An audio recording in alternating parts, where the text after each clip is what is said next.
Hello everybody, this is the Weekstrand coming to you from Jacksonville in Oregon. Today we are going to talk about a movie that came out in the early 80s that confirms the idea that you should always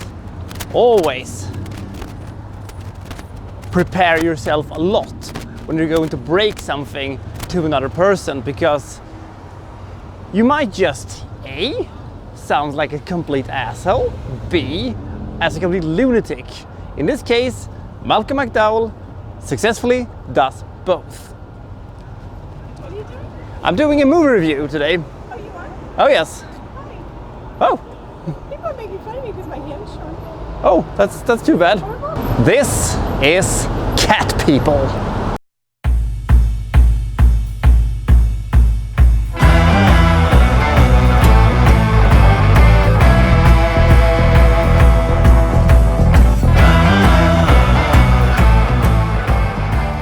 So Natasha Kinski moves down to New Orleans from Canada, and she's going to meet and hopefully reconnect with her long-lost brother Paul, played by Malcolm McDowell.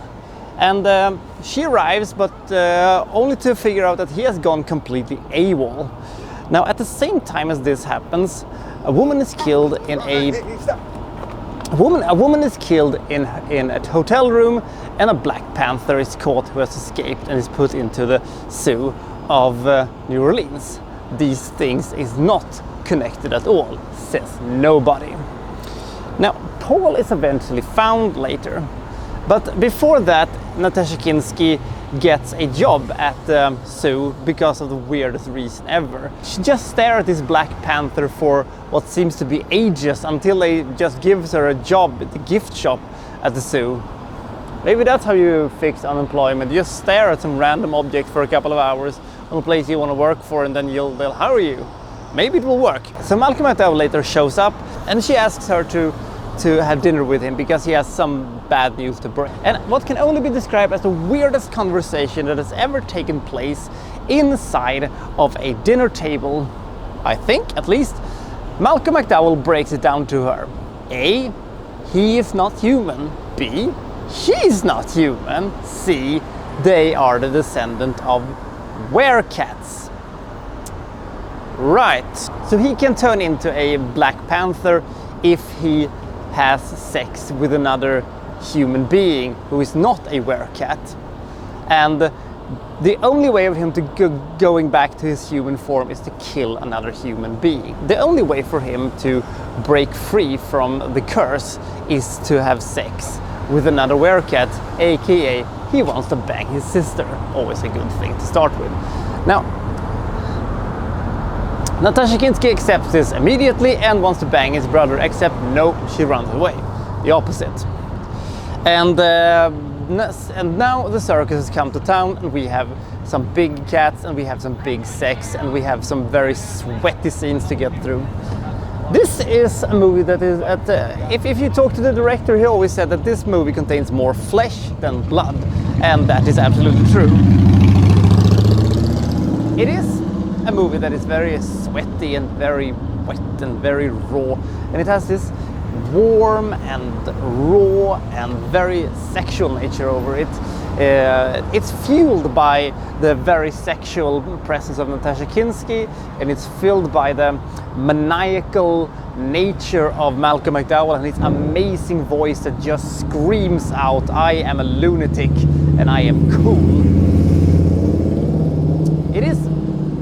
This movie takes itself seriously enough for us to buy into the silly things, and it also has enough fun with its own wacky stuff that we can find it entertaining and it is not being, bad, because the slightly hokey dialogue and the bizarre concept actually works because, well, for once it works because we believe in our main characters and we believe in the story. Somehow we believe it. The chemistry between Kinski and McDowell is straight through the roof. So this is how you make a silly movie like this work. This movie isn't particularly scary. This movie isn't, fueled by jump scares or stuff like that. It is a suspenseful movie enough when it needs to be. It does have this fantastic, feel to it, which is difficult to explain, but only David Bowie can make a song that really encapsulates the feeling of this movie, with cat people putting out the fire, which is, by the way, a better song than ended up on the Let's Dance album from 1983. Side note. Good actors in a bizarre plot with hokey dialogue that is helped by the general feel of the movie and the general mood of the movie, and some great performances by Kinski and McDowell, who saves this movie in a sense.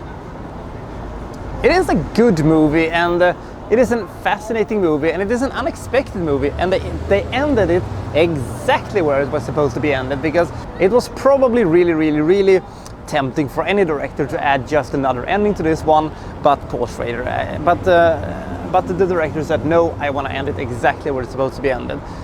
Now, 90% of all horror movies, and all the horror movies that has been done since the turn of the millennium, has not learned this yet. Why have you not learned this yet? Why have you not learned to do this yet movie? Whether or not you should see this somehow depends on your mood, and if you think that you're gonna like this sort of very erotic fantasy drama horror movie, kind of a mishmash of.